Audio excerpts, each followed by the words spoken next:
Colleen, stop it, Dougal said. Let her go, now! The ferocity of his revulsion stunned him, but he could not deny it. He'd seen the Silvari use her magics to animate corpses before, but not with someone so freshly dead, and not with a fallen member of the Ebon Vanguard. Colleen's brow crinkled with concern. What is it? She said, examining the walking corpse. Are her eyes falling out or something? I miss things like that sometimes. Colleen's sincerity nearly deflated Dougal's anger. When he spoke again, he struggled to keep his words measured and his tone even. Colleen, he said, could you please let that woman rest in peace? Why? Don't you think she'll make a good... Oh! The Silvari clapped a hand to her forehead. When she pulled it away, regret twisted her face into a rueful frown. I'm so sorry. I didn't even think about how that might offend you. It's all right, Dougal finally said. Just let her go? No, said Cranks. He raced forward, peering up at the walking corpse from below. Don't do that. She's perfect, just the way she is. Dougal's right, said Riona, who looked just as distressed as Dougal felt. This is beyond the pale. The guardswoman was just trying to do her job. And we're doing ours, said Cranks. There's a good chance the sewage tunnel exit is trapped, and we could use a walking test case to send in first to check things out. That is exactly what I was thinking, said Colleen, obviously pleased that someone understood that she only had the best intentions. Trapped? Dougal glared at Cranks. And why didn't you mention that before? Cranks shrugged. I didn't want to complicate the matter with other issues. I figured you, and I mean the collective you here, would have a hard enough time making the right choice about how to get to Ascalon City from here, without having to sit through extraneous points of data. Wolf's breath, said Gullick. We've been wading through this river of sludge to reach a tunnel of traps. Some of us have, said Cranks. Others have remained nice and clean. Maybe too clean, said Ember. You didn't dirty your hands in that fight, did you? Cranks cringed at the accusation. I was trying to get a surprise for our foes out of my pack, but the rest of you made such quick work of them I never had the chance. Sure, said Ember. Lucky you. Cranks bristled at her words. The next time I pull something from my pack, just remember this. Close your eyes. By the time you pull something from your pack, we will all be dead, muttered the Char. Dougal returned to Colleen. Just let the woman go. Win, Riona said, in a voice thick and raw. I know her. I knew her. Her name was Win. Her father was friends with my father when we were young. He ran the armourer's shop. Dougal couldn't look at the woman anymore. He had to turn away. She's dead, said Ember, but she may still be of some use. That seems like a good way to honour her life. Char or not, Dougal said. That's the coldest rationalisation I've ever heard. Bear's blood, said Gullick. I've never heard a pack of warriors natter on so like a gaggle of old women squabbling over their weaving. The Norn turned to Colleen. Next time, show some more respect to those you kill. Every one of them was someone's child once. I wasn't, the Silvari said. Gullick waved off her point. You know what I mean. To Dougal, the Norn said, The deed is done.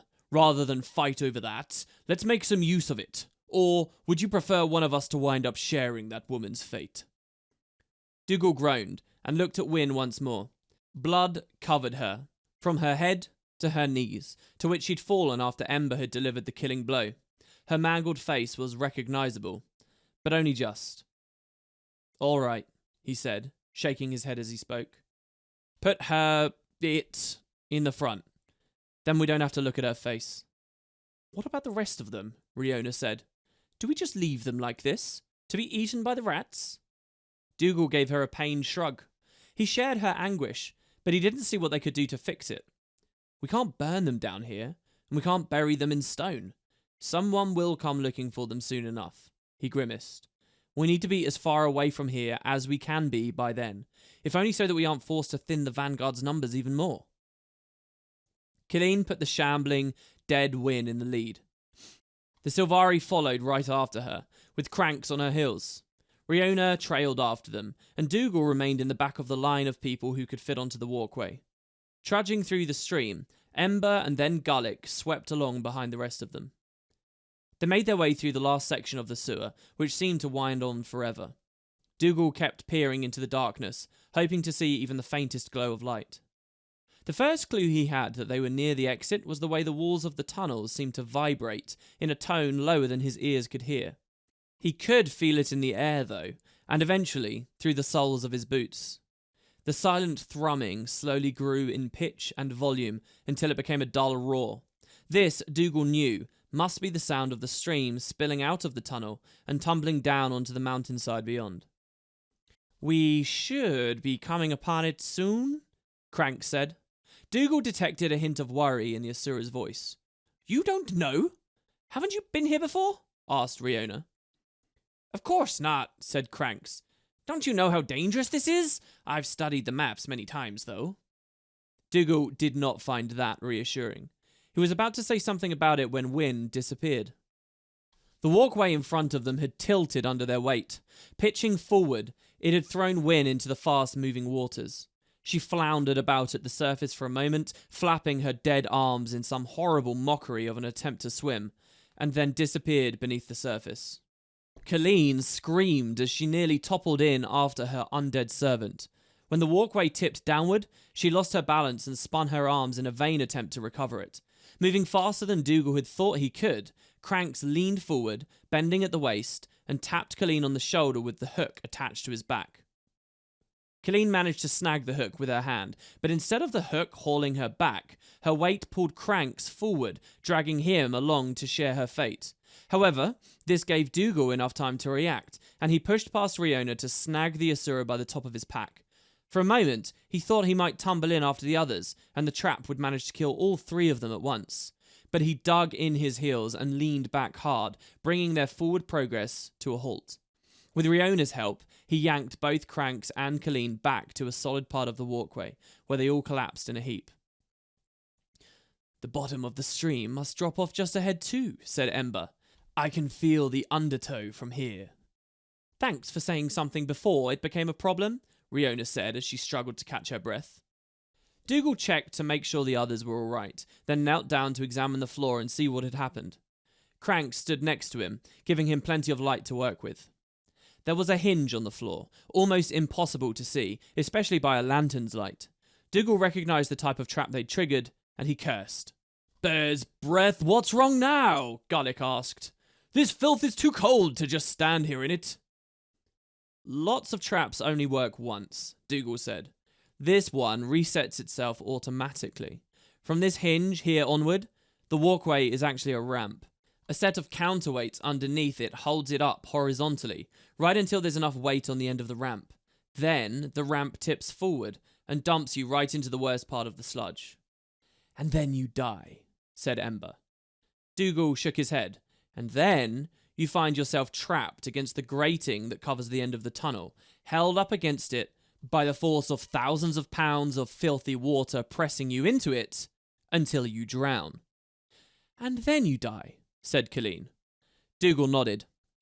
"And then you're held there until your body rots enough for the water pressure to tear you into pieces so small you flow out through the grate with the rest of Ebonhawk's waste."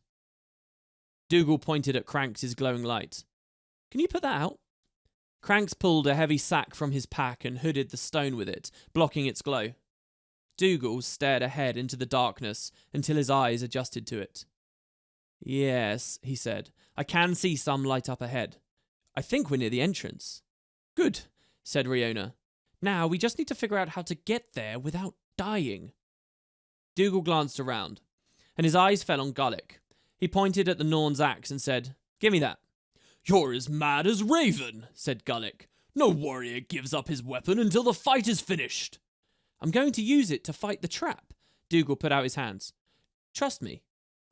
Gullick screwed up his lips as he evaluated the man and the moment, then reversed his axe and handed it to Dougal by the handle. "I expect it back in one piece." Holding the weapon, Dougal realised just how heavy the thing was. He wasn't sure he could swing it over his head. Fortunately, he didn't have to. He set the axe down on the walkway, then lowered himself into the sludge. It was just as nasty as it had been before. No matter how much he braced himself for the stench and the cold, it was horrible. He took the axe and put it headfirst into the sludge before Gullick could stop him. He then bent down deeper into the sludge until it came up to the tops of his shoulders. With a bit of wiggling, he managed to wedge the axe up under the ramp. He tested it for a moment, then let go. It was jammed in there hard enough that it stuck.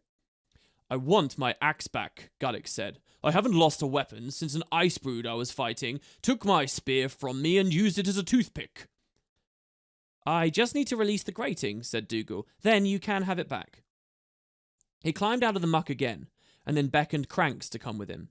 "I need your lamp," he said, "and you're light enough to not trigger the trap with me." He looked past the Asura. "The rest of you stay here. We'll be right back." Dougal worked his way forward along the ramp on his hands and knees, waiting for the axe's handle to snap or to feel the telltale tipping sensation that meant his life would soon end.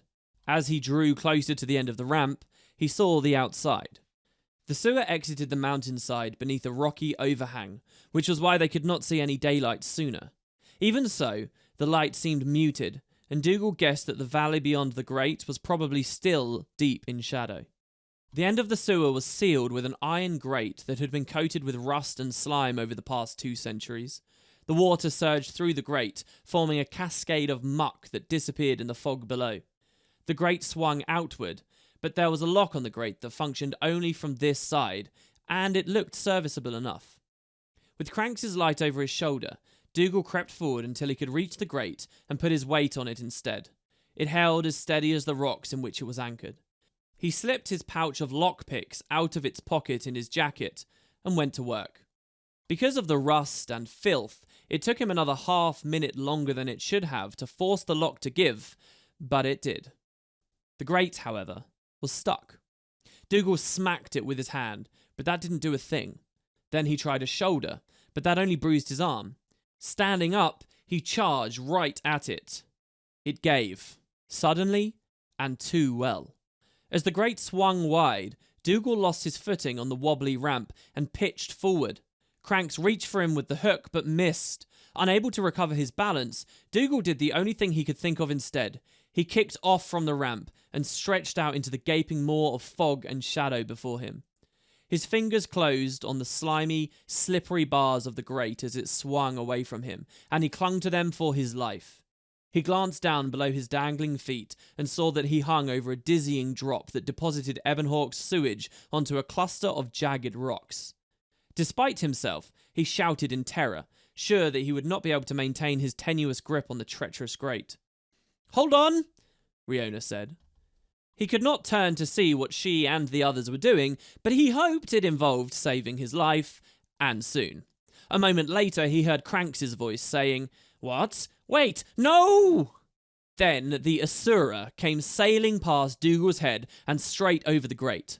A rope attached to his waist drew taut, and someone on the other end of it held it fast so that Cranks did not tumble to his death. Then, that same someone yanked on the rope to bring Cranks closer.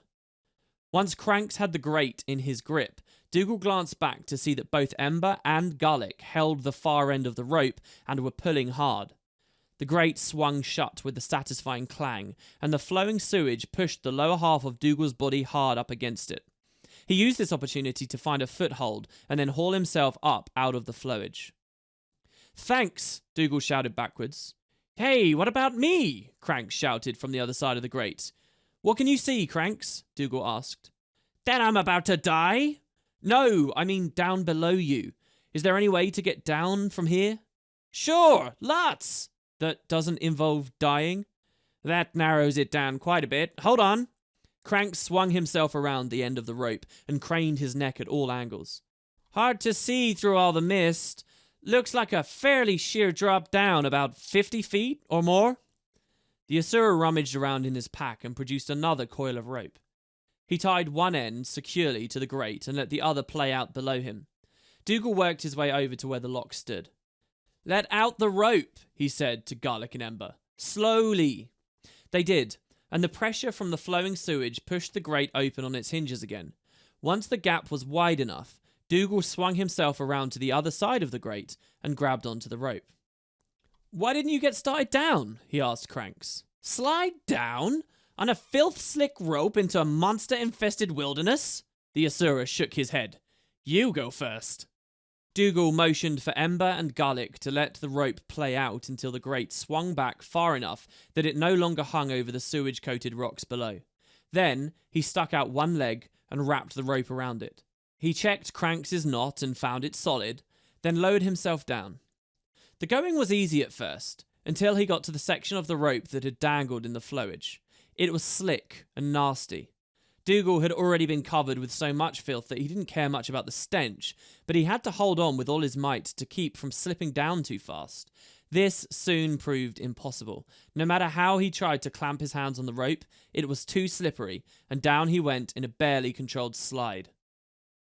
Dougal hit the ground hard, his legs buckling underneath him, but he rolled with the impact. He lost his grip on the rope and feared for a moment that he would tumble back into the pool at the base of the falls, or into a deep crevasse hidden in the darkness. He came to a stop, though, against a wall of jagged boulders instead. The Char warband that had been waiting there burst out from behind the rocks and surrounded him in an instant.